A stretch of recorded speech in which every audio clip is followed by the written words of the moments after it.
Nicole Croisille. L'adieu silencieux d'une voix éternelle. C'est un matin comme les autres, ou presque. Le 4 juin, alors que la France s'éveille doucement, un frisson parcourt les ondes et les réseaux sociaux. Une nouvelle tombe, sobre, presque furtive. Nicole Croisille nous a quittés. Et déjà, un détail intrigue, choque, bouleverse. Aucun hommage public ne sera organisé. Aucun. Dans un monde où la moindre disparition se transforme en grand-messe médiatique, cette décision a l'effet d'un uppercut. Pas de cérémonie, pas de foule recueillie, pas d'images à diffuser en boucle. Rien. Juste ces mots, transmis par Jean-François Guyot via l'agent Jacques Medges. Selon les souhaits de l'artiste, il n'y aura aucune cérémonie. Un silence assourdissant. Comme si Nicole elle-même avait voulu tirer le rideau, éteindre les projecteurs, refermer le piano à queue. Dans une époque saturée de bruit, elle aura choisi la plus radicale des partitions, celle du retrait, de la pudeur, de l'intimité absolue. Firth, une disparition dans l'ombre, mais un éclat qui demeure.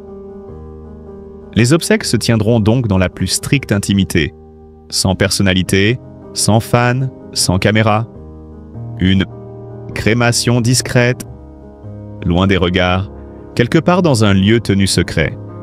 Une décision rare, presque à contre-courant, mais tellement fidèle à ce que fut Nicole Croisille, libre, indépendante, insaisissable. Elle aurait pu exiger les honneurs, les hommages officiels, les discours solennels. Elle ne l'a pas fait. Parce qu'elle n'avait rien à prouver. Parce qu'elle savait que sa trace ne s'effacerait jamais. Même sans pierre tombale, même sans fleurs déposées devant un cercueil. Claude Lelouch, bouleversé. Elle a été la voix de ma vie. Ce silence n'a pourtant pas empêché l'émotion d'éclater. À commencer par celle de Claude Lelouch. Le réalisateur culte d'Un homme et une femme n'a pas pu retenir ses larmes en direct, sur le plateau de TF1. Il l'a dit avec une sincérité désarmante. Elle a été la voix de ma vie, une confidente, une muse, une femme d'exception. Cette chanson, que tout le monde connaît sans toujours en connaître l'histoire, est devenue au fil du temps un monument du cinéma et de la chanson française. Et dans ce monument, la voix de Nicole résonne à jamais. Une étoile parmi les étoiles. Ce n'était pas qu'un tube, ni même un simple générique. C'était une émotion brute, une respiration de l'âme. Nicole Croisille avait cette voix rare, presque suspendue, entre la fragilité et la puissance. Une voix qui ne criait jamais, mais qui disait tout. Actrice, chanteuse, danseuse. Elle était l'exemple même de l'artiste complète. Elle a connu les plus grandes scènes, les plus grands rôles, mais a toujours gardé cette distance pudique. Avec le Star System, elle n'était pas là pour briller artificiellement. Elle était là pour donner, transmettre, émouvoir. Lieber Wessler, Nikos, Reichmann et tant d'autres, les adieux de ceux qui restent. À l'annonce de sa disparition, de nombreux visages connus ont tenu à lui rendre hommage, malgré l'absence de cérémonie. Nikos Aliagas, qui l'avait reçu sur ses plateaux, a parlé de sa « lumière tranquille ». Jean-Luc Reichmann a partagé un message bouleversant. « Elle m'a appris la tendresse, une voix qui vous enveloppait comme un châle un soir d'hiver. » Partout en France, dans les foyers, dans les radios, dans les cœurs, le souvenir remonte. Les mélomanes ressortent tous les vinyles, les jeunes découvrent ces chansons sur YouTube, les plus âgés pleurent en silence, comme on pleure une amie qu'on croyait immortelle. Lang, pourquoi un tel silence? Pourquoi cette volonté si stricte de ne rien organiser? Pourquoi ce refus catégorique d'un dernier hommage collectif? Certains ont tenté d'interpréter, de deviner, mais la réponse est peut-être plus simple qu'il n'y paraît. Nicole Croisille avait compris ce que peu d'artistes acceptent vraiment. Que l'œuvre suffit. Que le bruit des vivants ne console pas les morts. Qu'on n'a pas besoin de fleurs pour sentir l'amour.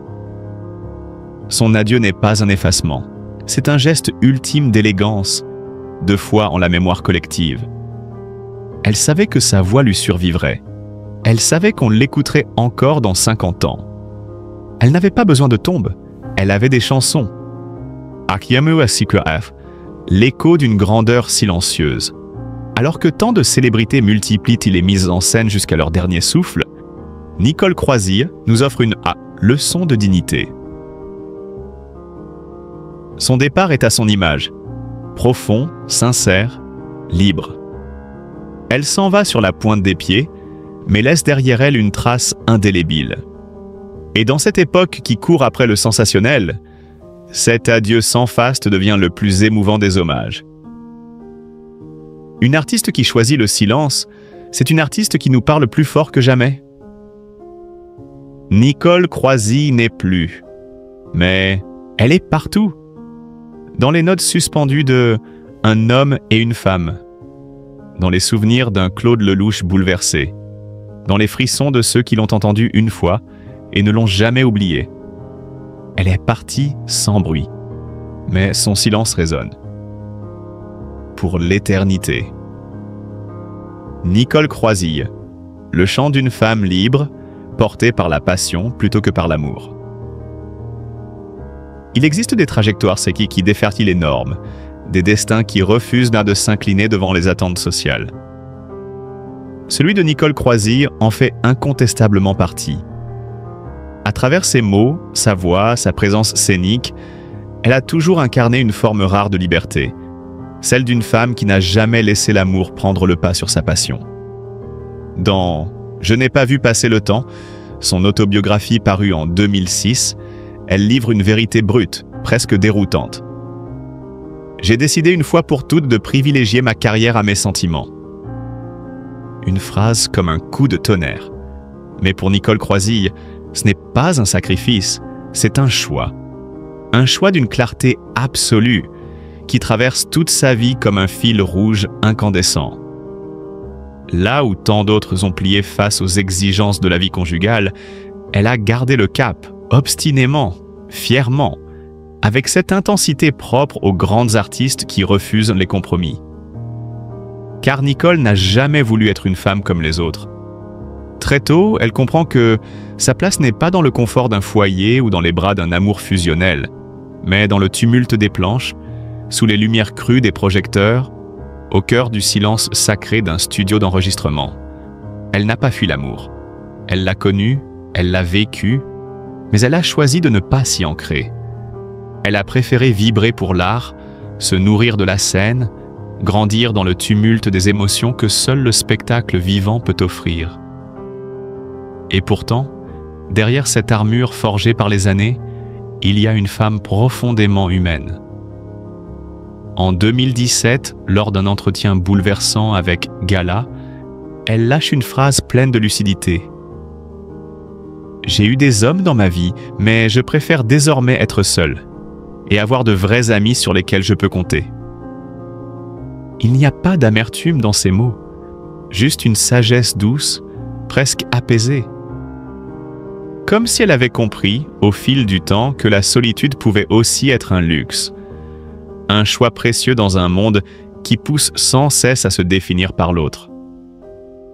Et ce choix n'est pas synonyme de vide. Nicole Croisille, c'est aussi une mère.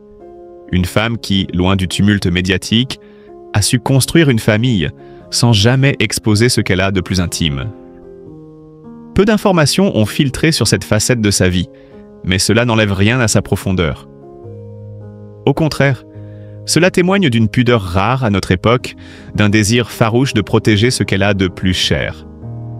Et cela rappelle que, derrière la femme de scène, il y a aussi une femme de cœur. Ce qui fascine chez Nicole Croisille, ce n'est pas uniquement sa voix ni sa carrière impressionnante.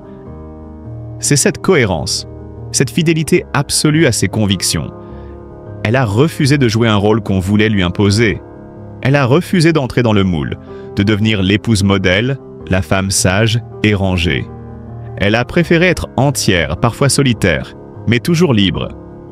Elle a traversé les décennies sans jamais renoncer à elle-même, avec cette force tranquille qui impressionne et qui inspire.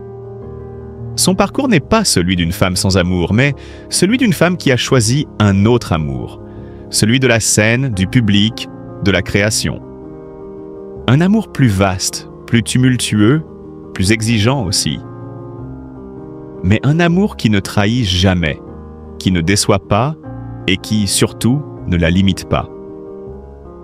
Dans un monde où l'on attend encore trop souvent des femmes qu'elles se définissent par leurs relations, Nicole Croisille incarne un modèle à contre-courant. Elle rappelle qu'on peut être femme sans être épouse, qu'on peut être mère sans renoncer à sa vocation, qu'on peut être seule sans être incomplète. Elle incarne cette rareté lumineuse, une vie menée selon ses propres règles, sans concession ni faux-semblant. Et si la société a parfois voulu la juger, elle a répondu par le silence, par le travail, par la scène, par l'excellence. Aujourd'hui, son nom évoque bien plus qu'une carrière artistique. Il incarne une philosophie, celle d'une femme debout, farouchement vivante, inlassablement guidée par ce feu intérieur qu'aucune histoire d'amour n'a jamais pu éteindre. Alors oui, Nicole Croisille n'a peut-être pas suivi le chemin balisé de l'amour romantique. Mais elle a écrit, avec panache et détermination, une des plus belles histoires qu'une femme puisse vivre. Celle d'une passion indomptable, vécue sans remords et sans chaîne. Nicole Croisille, le dernier souffle d'une voix éternelle. Elle est partie comme elle a vécu, avec pudeur, élégance et sans bruit.